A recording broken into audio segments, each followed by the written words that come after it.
नमस्कार दोस्तों, मैं आपका होस्ट दोस्त विक्रांत जोशी और आपका स्वागत करता हूं मैं रिव्यू मास्टर में। दोस्तों आज है संडे और मैं लेके आया हूं इंडियन डिफेंस और स्पेस न्यूज़ का छठा एपिसोड। इस वीडियो में हम बात करते हैं हफ्ते भर में भारत में कौन कौन सी स्पेस और डिफेंस क्षेत्र में तरक्की हुई, घटनाएं हुई। तो चलिए जान लेते हैं। डिस्क्रिप्शन में मैंने कुछ लिंक दिए हुए हैं, उसमें मेरी पर्सनल फेसबुक प्रोफाइल है और इंस्टाग्राम प्रोफाइल है। आप चाहे तो मुझे फेसबुक पे फ्रेंड रिक्वेस्ट भेज सकते हैं या इंस्टाग्राम पे फॉलो भी कर सकते हैं। और भी ऐसे लिंक है जो आपके काम आ सकते हैं। दोस्तों शुरुआत करेंगे अपनी डिफेंस न्यूज से, क्योंकि स्पेस न्यूज एक ही है, उसको अंत में देख लेंगे। सबसे पहले मैं इंडियन एयरफोर्स के लोगों को मुबारकबाद देना चाहूंगा और पूरे देश को मुबारकबाद देना चाहूंगा कि इंडियन एयरफोर्स का आज 85वां वर्षगांठ है। और उन सभी लोगों को सलाम करना चाहूंगा जो कि इंडियन एयरफोर्स में काम करते हैं और देश की सेवा करते हैं। दोस्तों सबसे पहले बात करेंगे हम तेजस MK2 की। आज से लगभग 30 साल पहले, या ठीक 30 साल पहले आप कह सकते हैं, 1987 में इजराइल ने उस एयरक्राफ्ट के प्रपोजल को, उस एयरक्राफ्ट को स्क्रैप किया था जो कि उनके मेन स्ट्रीम एयरक्राफ्ट बन सकता था। वो उस समय का सबसे अच्छा एयरक्राफ्ट था जिसका नाम था लावी, और अमेरिकन लॉबी के कारण उसे खरीदना पड़ा F-16, जो कि इस लावी से बहुत ज्यादा सस्ता था। और इसको स्क्रैप इसलिए किया गया क्योंकि ये बहुत ज्यादा महंगा हो रहा था। कुछ उसी प्रकार की चीज हो रही है तेजस MK2 में, जिसको बनाने की लागत बहुत ज्यादा आ रही है, या इसको प्रोड्यूस करने की, इसको MK1 से MK2 बनाने में जो लागत आ रही है वो काफी ज्यादा आ रही है, जो कि अमेरिकन F-16 से बहुत ज्यादा है। वायुसेना और नौसेना के बहुत ढेर सारे कॉन्ट्रैक्ट देने के बावजूद इसके बनाने की लागत इतनी ज्यादा है कि इसको स्क्रैप किया जा सकता है, ऐसा जानकारों का मानना है। तो जैसे इजराइल में अमेरिकन लॉबी हावी हुई, उसी तरह इंडिया में भी अमेरिकन लॉबी अब हावी होने जा रही है। कुछ जानकारों का यह मानना है कि भारत अपने 5th जनरेशन एयरक्राफ्ट में ज्यादा ध्यान दे रहा है बजाय कि तेजस MK2 बनाने में। तो आप आने वाले समय में यह देख सकते हैं कि तेजस MK2 नहीं बन रहा है या इसके प्लान को स्क्रैप कर दिया गया है।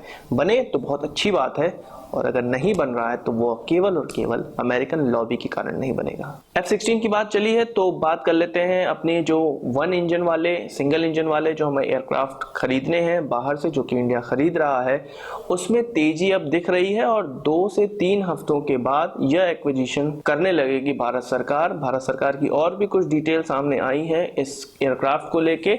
उनका कहना है कि 114 एयरक्राफ्ट वो खरीदेंगे। वो चाहे तो F-16 हो सकता है या सैप का ग्रिपेन हो सकता है, ग्रिपेन E।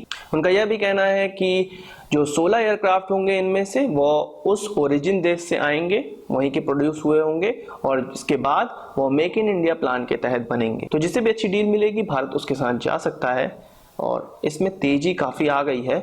और आप 2 से 3 हफ्ते में यह देख सकते हैं कि कुछ कॉन्ट्रैक्ट फाइनल हो गया हो। भारत की एकमात्र न्यूक्लियर सबमरीन INS चक्रा का कुछ छोटा सा एक्सीडेंट हुआ, जिसमें कि उसके सोनार डोम को थोड़ा नुकसान पहुंचा है। अभी इस दुर्घटना के कारणों का पता नहीं चला है, पर यही चीज सामने निकल के आई है कि उसका सोनार डोम नष्ट हुआ है, खराब हुआ है, उसको फिर से रिपेयर करने की जरूरत पड़ेगी, जिसमें काफी समय लग सकता है, क्योंकि इसमें इस्तेमाल होता है टाइटेनियम मेटल, जो कि बहुत डिफिकल्ट होता है और बहुत प्रीशियस मेटल होता है। उसको बनाने में थोड़ा प्रॉब्लम होती है और इसको रिपेयर करने के लिए भी स्पेशलाइजेशन की जरूरत पड़ती है। तो थोड़ा समय लग सकता है INS चक्रा को सर्विस में दोबारा आने के लिए। आपको बता दूं, INS चक्रा को भारत ने रशिया से 10 साल की लीज पर लिया हुआ है और यह एक न्यूक्लियर पावर्ड सबमरीन है। अगली खबर DRDO की तरफ से है। DRDO ने अपनी बुलेट प्रूफ जैकेट की टेक्नोलॉजी अब भारत सरकार को सौंप दी है, या ऐसी मैन्युफैक्चरिंग इंडस्ट्री को सौंप दी है जो इसका मैन्युफैक्चर करेगी। भारत सरकार ने कॉन्ट्रैक्ट दिया है 1,86,000 बुलेट प्रूफ जैकेट का आर्म्ड फोर्सेस के लिए, और इन बुलेट प्रूफ जैकेट में से maximum Kanpur based company MKU limited में बनाया जाएगा, जिसका DRDO से बहुत पुराना करार है और यह DRDO के लिए बहुत से ऐसे डिफेंस क्षेत्र के काम करता है। तो बहुत ही अच्छी बात है कि हमें अपना मैन्युफैक्चर किया हुआ बुलेट प्रूफ जैकेट मिलने वाला है, जिनकी संख्या है 1,86,000। DRDO ने पिछले महीने इलेक्ट्रिकल हैवी वेट टॉर्पीडो का एक स्केल्ड वर्जन सामने रखा है, प्रदर्शनी में रखा है। स्केल्ड वर्जन वो होता है जो मेन टॉर्पीडो या मेन मिसाइल का छोटा पार्ट होता है, मतलब उसके मिनिएचर को आप कह सकते हैं। तो इस तरह का प्रदर्शनी में रखा है, जो कि वरुणास्त्र का ही एक रूप है, जिसको सबमरीन के लिए डिजाइन किया गया है। मतलब वरुणास्त्र की तरह ही होगा, पर इसको सबमरीन के द्वारा चलाया जा सकता है इस टॉर्पीडो को। भारत कुछ उन 8 देशों में से है जिनके पास अपना टॉर्पीडो प्रोग्राम है और अपना इंडक्ट किया हुआ टॉर्पीडो है। जैसा कि पिछले वीडियो में मैंने आपको बताया था, INS कलवरी को इंडक्ट करने में थोड़ा समय लग सकता है। हालांकि इंडक्ट हो गया है, कमीशन करने में थोड़ा समय लग सकता है। तो अब खबर आ रही है कि INS कंधारी को भी इंडक्ट करने में समय लग सकता है। अभी ये डीप सी ट्रायल के लिए सी में उतरी हुई है और इसको समय लग सकता है 2018 का फर्स्ट क्वार्टर। इससे पहले खबर आई थी कि इसको इसी साल के अंत में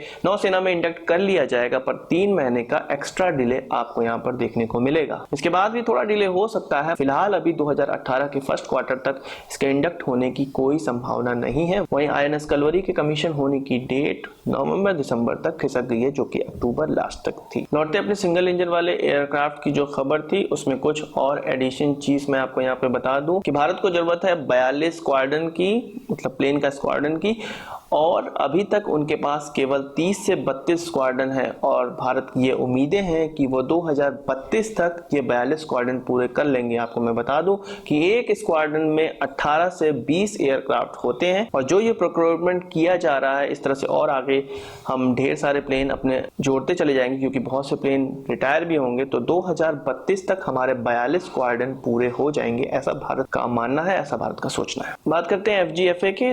तो एयरफोर्स के एनुअल प्रेस कॉन्फ्रेंस में एयर चीफ मार्शल से यह पूछा गया कि FGFA पे क्या रिपोर्ट सबमिट की गई है, क्या भारत उसमें इन्वेस्ट करने जा रहा है। तो उन्होंने साफ साफ मना कर दिया कि इस तरह की कोई डिटेल वो सामने नहीं रखेंगे। एयरफोर्स के ऑफिशियल्स की जो टीम थी, उन्होंने अपनी रिपोर्ट भारत सरकार को सौंप दी है और इसके बारे में कोई जानकारी वो नहीं दे सकते हैं प्रेस में अभी। तो समय ये बताएगा कि भारत इन्वेस्ट करने जा रहा है कि नहीं जा रहा है। यदि नहीं कर रहा है तो किस प्रकार के कारण एयरफोर्स ने उनको बताए हैं, और अगर करता है तो सब चीज डिपेंड करती है ये जो रिपोर्ट सबमिट की गई है उस पर। तो किसी भी तरह की कोई डिटेल देने से मना कर दिया है FGFA पे। अगली डिफेंस खबर इंडिया की तरफ से नहीं है, सऊदी अरेबिया की तरफ से है, पर इंडिया के लिए थोड़ा सा मायने रखती है।